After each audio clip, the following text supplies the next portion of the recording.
La grande émission Le Mag, merci d'être là, c'est parti. Nouveau numéro aujourd'hui, on continue cette semaine avec vous, à vos côtés. Et il va encore se passer beaucoup de choses. Je sais, je vous le dis tous les jours, mais tous les jours c'est vrai. Invité, chroniqueur, reportage, on va s'intéresser à la Côte d'Azur qui vous intéresse. Avec notre invité notamment, on va évoquer pas mal de choses, vous le verrez. Je vous donnerai le programme et le détail du programme dans un instant. Installez-vous tranquillement, la grande émission Le Mag, ça va durer une petite demi-heure. On va la passer ensemble. J'espère que vous allez bien. Nous, on est prêts et ça démarre juste après ça.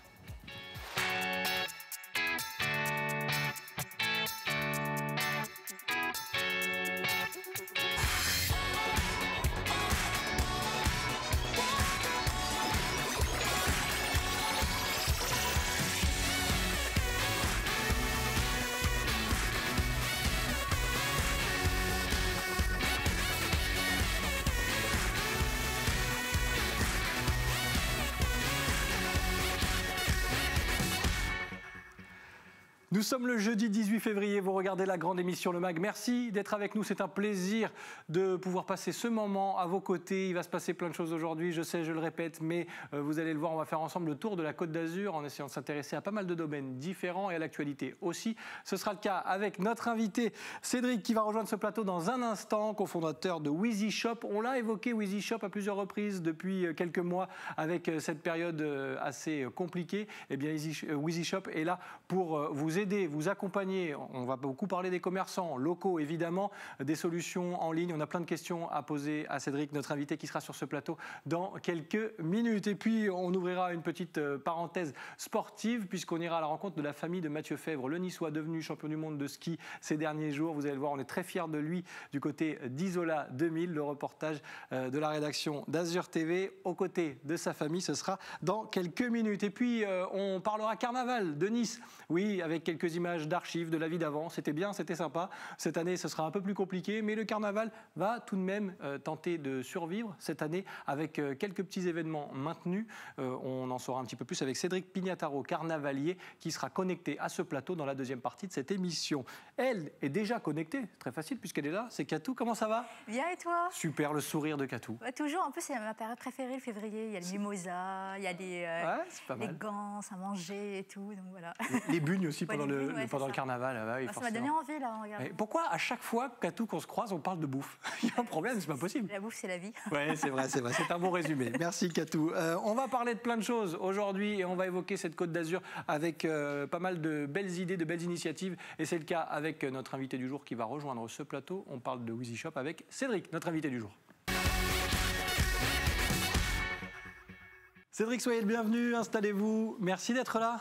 Bonjour. Ça va bien? Merci pour l'invitation en tout cas. Avec grand plaisir. Cédric, Katou, Cédric, on va passer un petit moment ensemble et on va évoquer Wheezy Shop forcément, puisque il s'est passé beaucoup de choses. On se connaît un petit peu parce que dans la grande émission Le Mag, on a tendance à suivre nos invités et leur évolution et ça se passe plutôt bien pour Wheezy Shop. Déjà, pour les téléspectateurs qui ne connaîtraient pas Wheezy Shop, qu'est-ce que c'est? Expliquez-nous, tout simplement. Oui, tout simplement, Wheezy Shop, c'est une solution qui permet à n'importe qui, n'importe quel professionnel, de pouvoir se construire et gérer sa boutique en ligne. D'accord. Alors, évidemment qu'on va évoquer la situation et la crise sanitaire qu'on traverse depuis maintenant un an. Et finalement, vous avez su, vous aussi, rebondir à tout ça. Le digital a pris et continue de prendre une place de plus en plus importante. C'est finalement une situation qui vous permet de continuer de travailler déjà et en plus de développer pas mal de choses. Comment vous avez géré ces derniers mois? Alors, en interne, déjà, c'est vrai que le fait qu'on soit d'une activité dans le digital, c'est vrai qu'on fait partie des activités qui ont été épargnées, voire même, on va dire, gagnantes, malheureusement, de cette situation sanitaire. Les gens se sont tournés vers le digital, vers le e-commerce. Donc ça s'est vu en 2020 avec une hausse des achats en ligne, etc. Donc forcément, les commerçants qui étaient digitalisés ont pu en profiter. Et c'est vrai que du coup, on a vu aussi sur 2020 une hausse du nombre de commerçants qui ont voulu se digitaliser, qui ne l'avaient pas encore fait, mais qui ont accéléré certainement leur processus et qui se sont tournés aussi vers le e-commerce parce qu'ils n'avaient pas le choix non plus. Bien sûr. Leur boutique étant fermée, c'était une situation de survie. Et c'est là que vous intervenez pour les aider, pour les accompagner aussi. On va développer tout ça. Katou, forcément, le digital, soit tu connais ça par cœur, tu es d'une génération qui se sert du digital, j'allais dire tous les jours. Oui. Là encore, bonne solution avec WheezyShop. Oui, ça sauve l'économie des boutiques. En plus, c'est qu'il touche à plusieurs types de boutiques. Il y a le prêt-à-porter, il y a la décoration, il y a aussi la nourriture. Désolée, on en parle toujours. Katou, avec Emily's Cookies et tout. Donc moi, j'ai une question par rapport justement à Emily's Cookies ou d'autres enseignes de livraison de nourriture. Comment ça se passe? Comment vous gérez ça contre les géants de la livraison? On ne va pas les citer, mais on les connaît tous, bien, ça. Mais... De toute manière, alors si on évoque des grandes places de marché comme Amazon, je pense que c'est ça qu'on évoque. Oui, ou Uber Eats ou Deliveroo. Parce que j'ai vu qu'elle faisait des livraisons de paquets.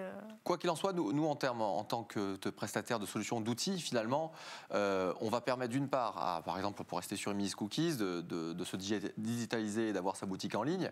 Et après, nous, on va avoir des outils, justement. Elle va pouvoir choisir les modes de transport qu'elle souhaite mettre en place. Donc en fait, pour parler vraiment des modes de livraison, c'est pas une opposition. Ah d'accord, ça complète en fait. Totalement, ça fait partie, pour le commerçant, ça fait partie des outils qu'il peut utiliser pour se développer. Voilà. C'est pour ça que je rebondissais sur Amazon, parce que souvent on oppose les places de marché avec le commerçant qui est seul. Et c'est vrai que le discours, c'est plus de dire, c'est vrai que ce sont des géants, il faut s'en servir en fait. Il ne faut pas les voir que comme des ennemis, mais il faut s'en servir parce qu'aujourd'hui sur Amazon, il y a des milliers de commerçants qui ont leur boutique en ligne, mais qui ont aussi leurs produits exposés sur Amazon et ils font du chiffre d'affaires dessus. D'accord, et là vous recensez combien de boutiques au total? Boutiques. Nous on a fait plus de 220 000 comptes créés depuis l'origine de WheezyShop. Aujourd'hui, si on parle en compte vraiment actifs, de commerçants actifs, on en a je crois à peu près 9 000. Wow. Donc de gens qui exercent, qui sont actifs et qui se développent tous les jours. En tout cas, WheezyShop, on continue de découvrir quelques images aussi de la team, de l'équipe. Ça donne envie d'aller travailler chez vous. Hein. Ouais. C'est pas mal aussi, là j'ouvre une petite parenthèse, mais comme je vois les images passer, je me dis on est bien, non? Ouais, je suis en train de me dire, mais est-ce qu'on travaille finalement? Alors là, pour le coup, c'est vrai que ça nous permet d'ouvrir une petite parenthèse. Tiens, on va revenir bien sûr à votre activité, mais on en parle aussi quand on parle de vos équipes. Est-ce que ça change aussi? Alors c'est pas très français de travailler de cette façon.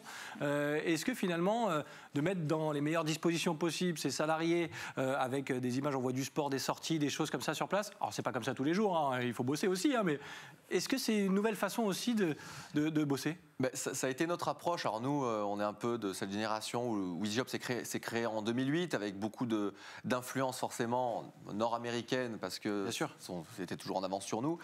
Mais c'est vrai que cette façon de travailler qui était très présente et qui est présente dans les startups américaines, on a essayé de la transposer parce que ça fait partie aussi de notre philosophie de dire le travail doit être un sport d'équipe, mais c'est un plaisir en fait. Donc il faut créer les conditions, l'environnement pour que si on veut être productif, il faut qu'il y ait un bien-être aussi au travail. Donc oui, on fait du yoga, on fait du sport, il y a des activités extra WheezyShop, mais ça permet de travailler sur la cohésion et je pense aussi c'est pour ça qu'on arrive à fidéliser et que je pense que c'est un plaisir pour les gens de travailler à WheezyShop. Et pour nous aussi, c'est un plaisir d'en être également. Mais ça permet de dynamiser l'équipe et aussi renforcer l'esprit d'équipe.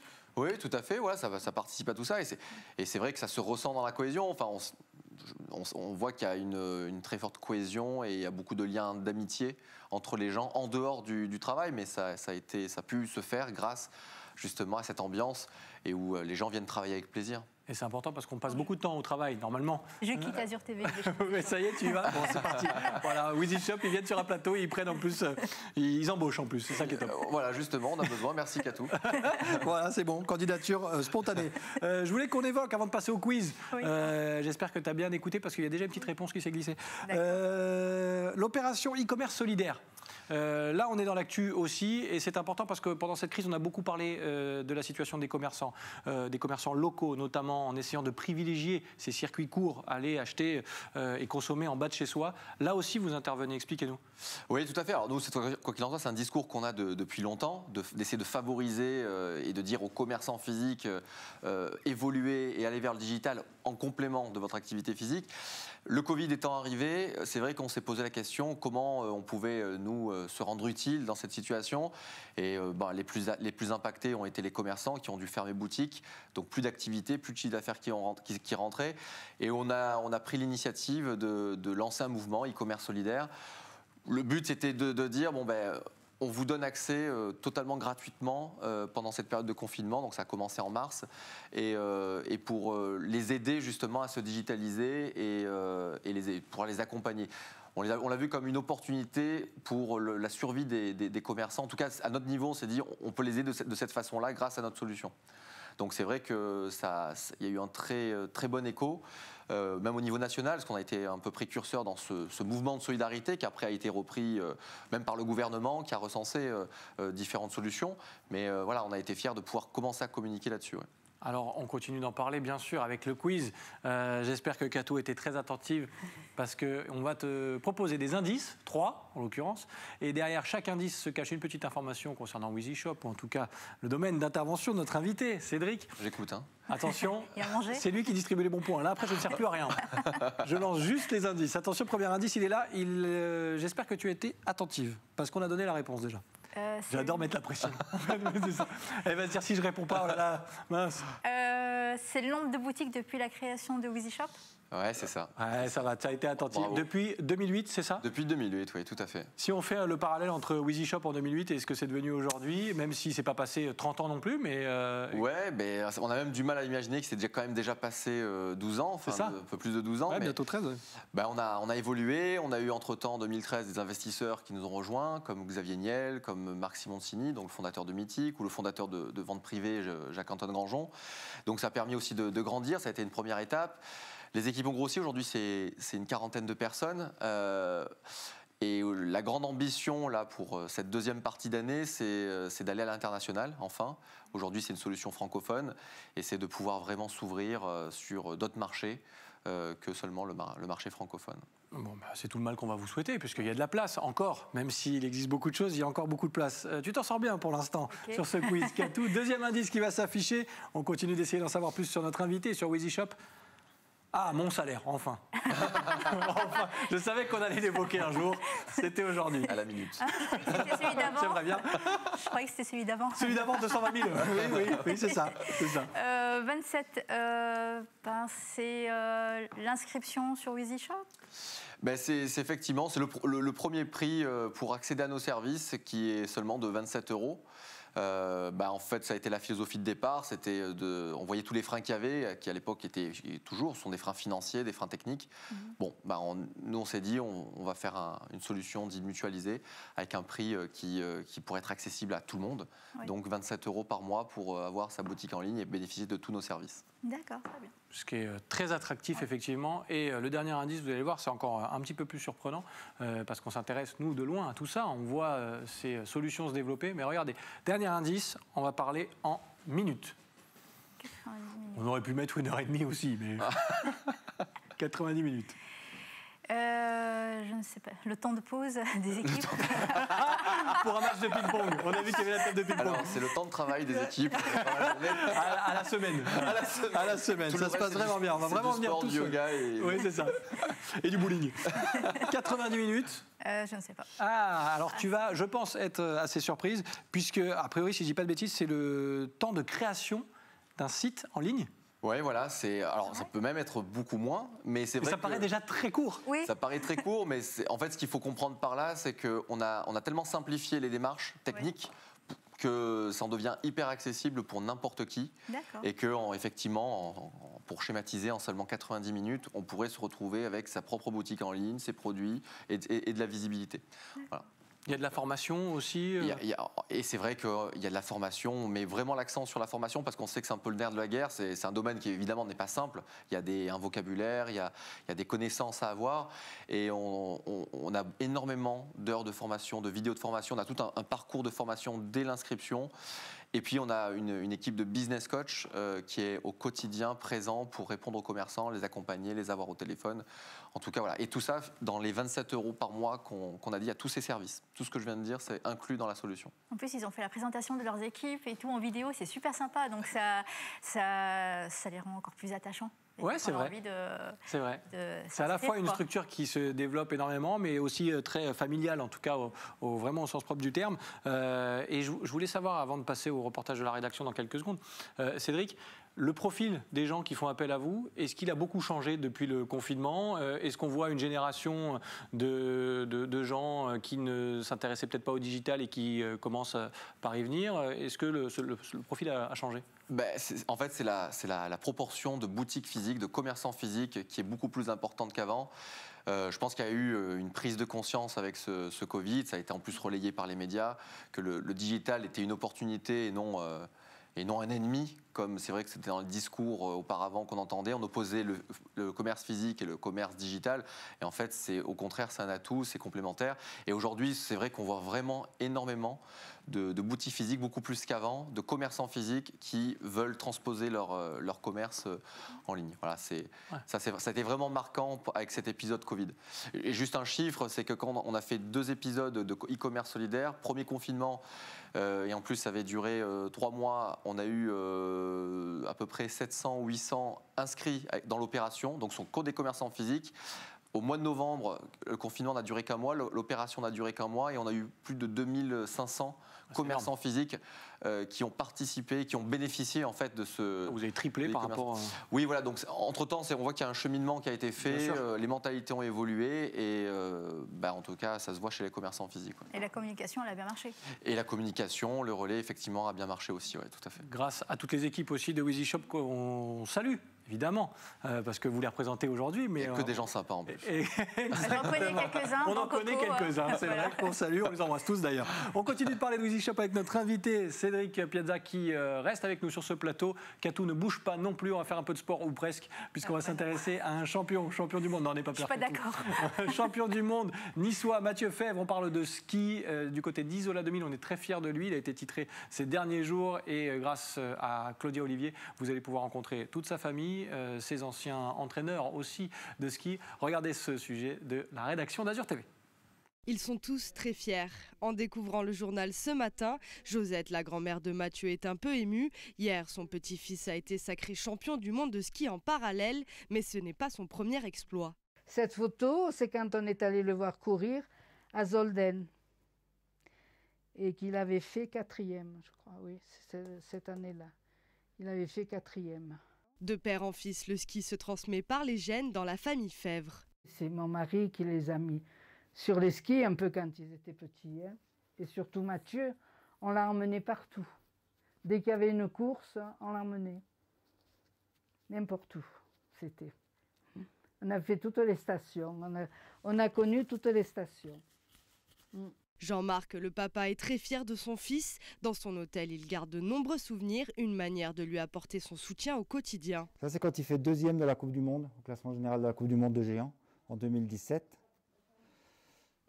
Saint-Moritz, c'est quand il est champion du monde par équipe, à Saint-Moritz.